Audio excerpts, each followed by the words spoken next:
Assalamualaikum warahmatullahi wabarakatuh. A very good morning to my dear students. I hope you all are fine, happy and healthy at home and enjoying your online classes. I, Nigat Kazi, your English teacher, welcome back to your online classes from School Hakia, and this video recording session is for class 2nd. Okay students, in our previous lectures, we have discussed the test answers of the topic The Magician and the Duck. Okay fine. हम लोगों ने अपने previous lecture में question answer discuss किए थे the magician and duck के। ठीक है, आई होप आप सबने बुक्स निकाली होंगी, पेज नंबर 16। ठीक है, तो today we have to discuss let's read between the lines. आज हमारा नेक्स्ट एक्सरसाइज रहेगी, हम इन लाइंस को देखेंगे, इनके बीच में क्या था और बुक में क्या था। Fine, now we start. Let's read between the lines. First of all you take the screenshot of it. आप लोगों ने ये स्क्रीनशॉट ले लीजिए, अगर वर्ड्स क्लियर हैं तो वेल एंड गुड, अगर नहीं है I will send you again PPT of this. I hope आप सब इसका स्क्रीनशॉट ले लिया होगा। Now we start. Mister Pasha blows and blows, what happen then. Mister Pasha क्या करते हैं, ब्लोज करते हैं, फिर वहाँ पे क्या होता है। जैसे कि आप अपने बुक पे पेज नंबर 15 पे देख रहे हैं, जो मिस्टर पाशा हैं वो एक ट्रिक लेते हैं, उसमें मिस्टर पाशा ब्लो कर रहे हैं। ठीक है, पफ पफ, वो ऐसे करके साउंड क्रिएट करते हैं, पफ पफ पफ। उससे क्या होता है, पूरा क्लाउडी हो जाता है, जैसे कि आप लोग यहाँ देख रहे हैं, इस तरह से क्लाउडी हो जाता है, हर जगह पे, पूरी जगह पे क्लाउडी क्लाउडी हो जाता है। You also C on your book page number 15। After Mr. Pasha blows and blows, there is a cloud of smoke. पूरा स्मोकी जो एरिया हो जाता है, धुआं ही धुआं हो जाता है, which clear in a moment. थोड़ी देर में क्या होता है, वो जो पफ होती है वो बिल्कुल क्लियर हो जाती है, and the duck can be seen.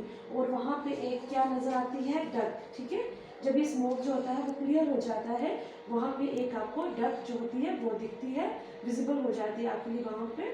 ठीक है, ऑन द टेबल, उसी टेबल पे वियरिंग मिस्टर पाशाज हैट, और उस डक ने क्या पहना होता है, मिस्टर पाशाज हैट, मिस्टर पाशा की हैट को पहना होता है। ठीक है, अब next question is, was the bird on the table a duck और अ मिस्टर पाशा। जो कि आपके टेबल पे बर्ड होती है, डक होती है, वो क्या मिस्टर पाशा होते हैं या डक होती है, बर्ड होता है या कि मिस्टर पाशा होते हैं।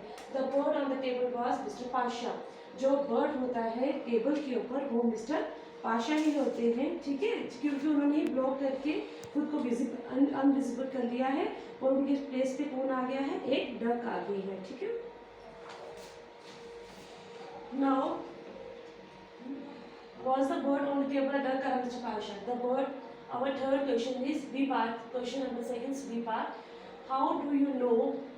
No, give 2 reason. आपको कैसे पता चलता है कि वो मिस्टर पाशा है, इसके लिए आप हमें 2 रीजन दीजिए। I think this is so because, ऐसा क्यों है, क्योंकि हमने लेसन में पढ़ा था The bird was wearing Mr. Pasha's hat. जो वो बर्ड थी उसने क्या पहना हुआ था, mister पाशा's hat।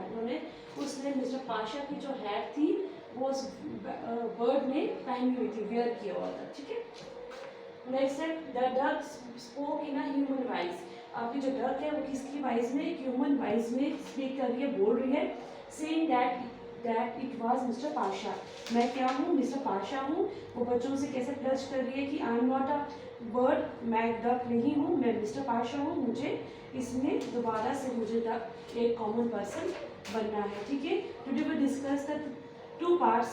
Okay, rest we discuss in our next lecture, but I want to discuss something with you which I find something in your homeworks. I want to tell you some important points. Fine, whenever you start the answer, आप जब भी answer start करते हैं you have to start with capital letters, और कुछ बच्चे क्या कर रहे हैं, कैपिटल लेटर्स से स्टार्ट नहीं कर रहे हैं। But whenever you start, your answer is always the first letter is a capital. Okay, and second thing, whenever you start, see the name of a particular person. जब भी आप किसी particular person का नाम उसमें देखते हैं, जैसे कि यहाँ पे एक पर्टिकुलर पर्सन का नाम दिया है मिस्टर पाशा, ये क्या है, प्रॉपर नाम है, तो आप लोग क्या करेंगे, इनके नाम को भी कैपिटल लेटर में लिखेंगे। फाइन, और आप लोग ये चीज़ का अच्छे से ध्यान रखें। And whenever you after you complete your answer, that stop your answer, you have to put a full stop. It's important कि आप लोग वहाँ पे full stop ज़रूर लगाएं. जब आपका क्वेश्चन खत्म हो रहा है वहाँ पे आप साइन ऑफ इंडेंटेशन जो ये रहता है वो आप ज़रूर पुट करें. Fine. Stay home, stay safe. I hope you understand. Thank you so much.